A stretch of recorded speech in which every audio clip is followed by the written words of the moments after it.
This girl is lucky to have the steam from the pot, husband. Ngozi didn't whisper it. She said it like a rule. Amina stood by the fire, her hands red, blistered, trembling.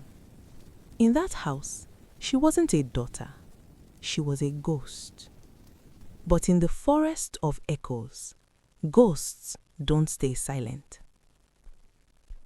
The table was always full, but never for everyone. Ngozi's daughters laughed, oil glistening on their lips, meat soft in their hands. Amina sat near the door, not at the table, never at the table. Her plate, burnt yam edges, scraps, ash-stained pieces no one wanted. Chinedu watched. He always watched. Ngozi, the girl looks thin. Give her some fish. The fish is for children who matter. She will eat what remains or she will learn not to be hungry. Amina lowered her eyes, not in obedience, in disappearance. You're nothing but trouble. Always in the way. When will you ever be useful? They called her many things, lazy, burden, useless, but never by her name. Only her mother had called her Amina, before she became a memory. At night, when the house slept, Amina sat beside the ancestral pot in a corner, cracked, blackened, forgotten, just like her. But sometimes, when the fire burned low, the pot would hum, soft, like it was remembering or listening. One morning, Ngozi smiled, and that was how Amina knew something was wrong. Take this. Go into the forest of echoes and bring back whatever you can carry. The forest, she's just a child. Do you think you know better? Stay out of this! You're acting like a fool! Silence. Heavy. Chinedu looked at Amina, then away. That was his answer. Amina said nothing. She simply took the basket and walked.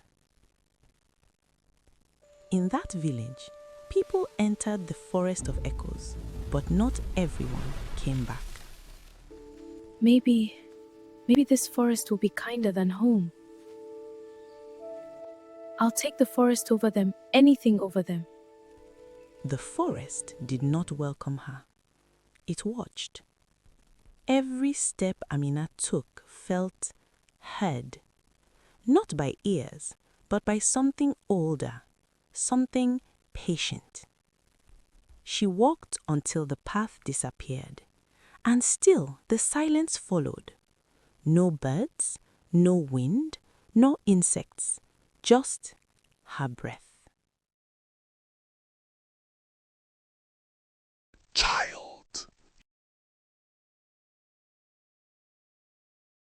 Child, you were called, though you did not know it.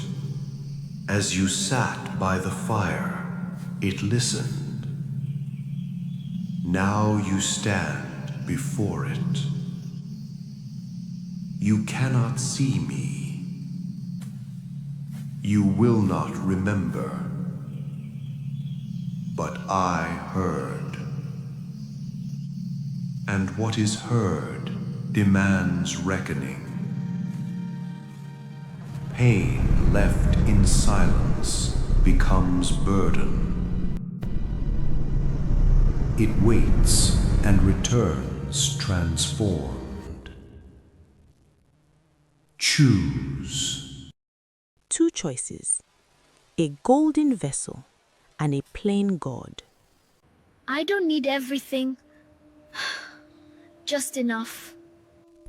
The gold showed her a life she never had, full, warm, loved. Then it twisted. Useless, not a child.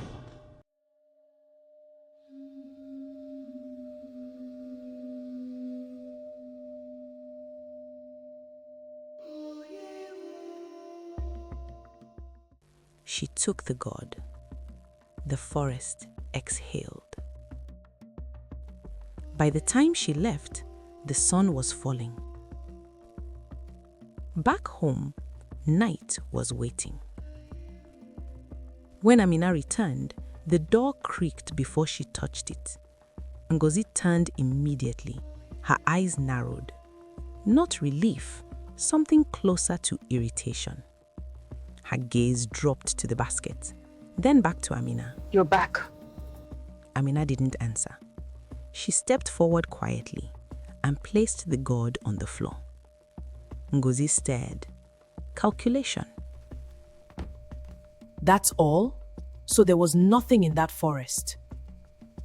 Or you saw something and kept it for yourself? What did you see in that forest? I saw nothing. Where did you steal it? If there was gold, you were too foolish to take it.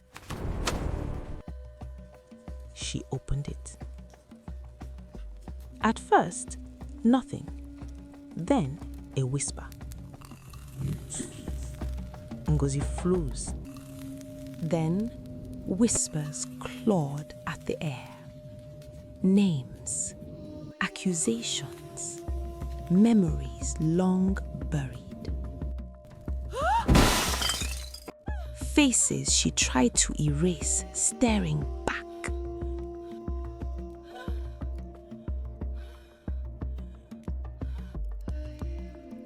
The past she hid.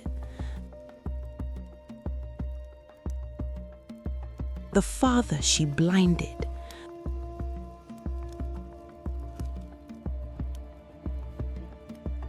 The daughter she tried to erase. All speaking at once. That God must never be broken. Do you understand? Her control shattered. How could you be so careless? You have ruined everything. Look at what you have done. I cannot take this madness anymore. She ran, and the whispers followed. She ran into the night. The village watched, fires low, voices fading. But it wasn't the villagers she feared. It was the truth she had sown. Alone, screaming, laughing, shaking.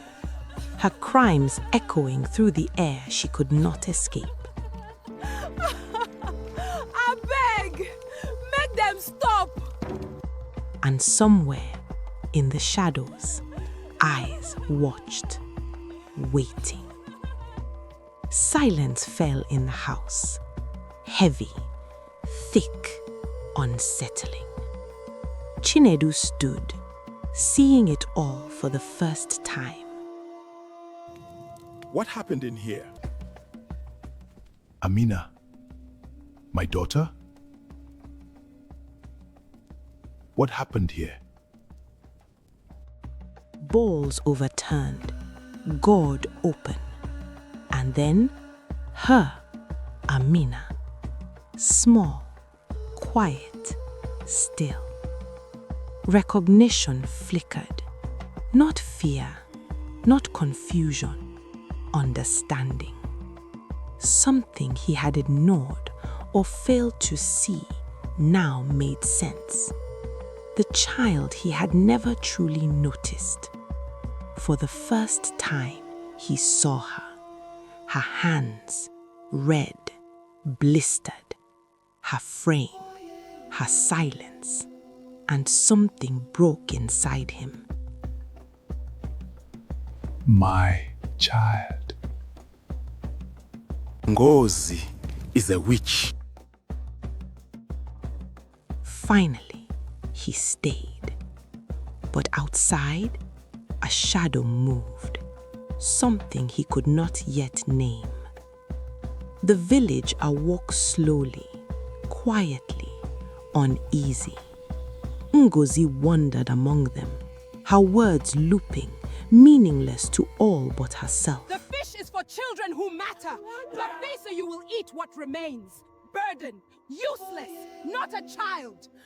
The villagers stepped back, They understood now. She was speaking to something beyond them. Amina watched, silent, patient. Chinedu watched, aware, alert. The echoes of the past had returned, and justice, long delayed, was finally awake. But the air still carried a question. What had Ngozi left behind, and could she still be saved?